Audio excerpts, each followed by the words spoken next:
नमस्कार. आपला भारत न्यूजमध्ये आपले स्वागत.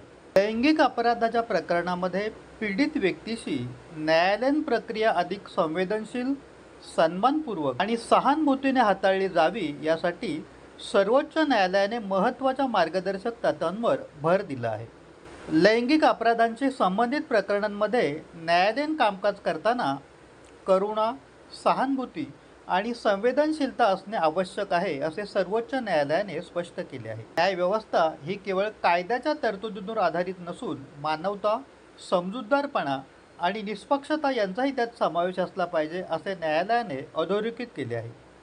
या पार्श्वभूमीवर राष्ट्रीय न्यायिक अकादमीच्या माध्यमातून तज्ज्ञ समितीने तयार केलेल्या अहवालात जेंडर सेन्सिटिव्ह आणि ट्रोमा इन्फॉर्म्ड दृष्टिकोनावर भर देण्यात आला आहे. म्हणजेच लैंगिक अपराधातील पीडित किंवा वाचलेल्या व्यक्तीला न्यायालयीन प्रक्रियेदरम्यान पुन्हा मानसिक त्रास होणार नाही याची काळजी घेण्यावर भर देण्यात आला आहे.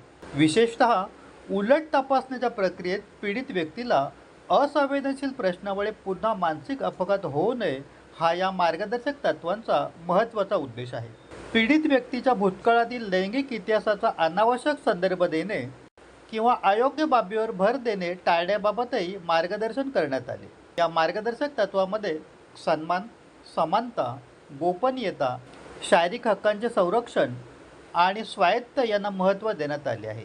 तपास आणि न्यायनिवाड्याच्या प्रक्रियेत लैंगिक पूर्वग्रह किंवा भेदभावाची शक्यता ओळखून त्यावर मात करण्याची संवेदनशील दृष्टिकोन स्वीकारण्याची शिफारस करण्यात आली आहे. तसेच न्यायालयाने आदेश आणि निवाडे लिहिताना लिंगभेदाच्या दृष्टीने संवेदनशील आणि आदरयुक्त भाषेचा वापर करण्याचीही शिफारस करण्यात आली आहे. न्यायालयीन प्रक्रिया ही करुणामय, पीडित केंद्रित आणि मानसिक अपघाताची जाणीव ठेवणारी असावी. तसेच प्रत्येक व्यक्तीचा सन्मान आणि गोपनीयतेचा हक्क जपला जावा यावरही भर देण्यात आला आहे. Women and gender sensitively and compensation in writing judgement हे प्रकाशक सर्वोच्च न्यायालयाच्या संकेतस्थळावर उपलब्ध करून देण्यात आले आहे.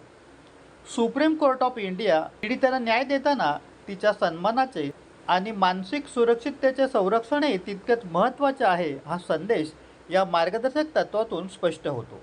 पाहत रहा आपला भारत न्यूज, सत्याचा ध्यास, जनतेचा विश्वास.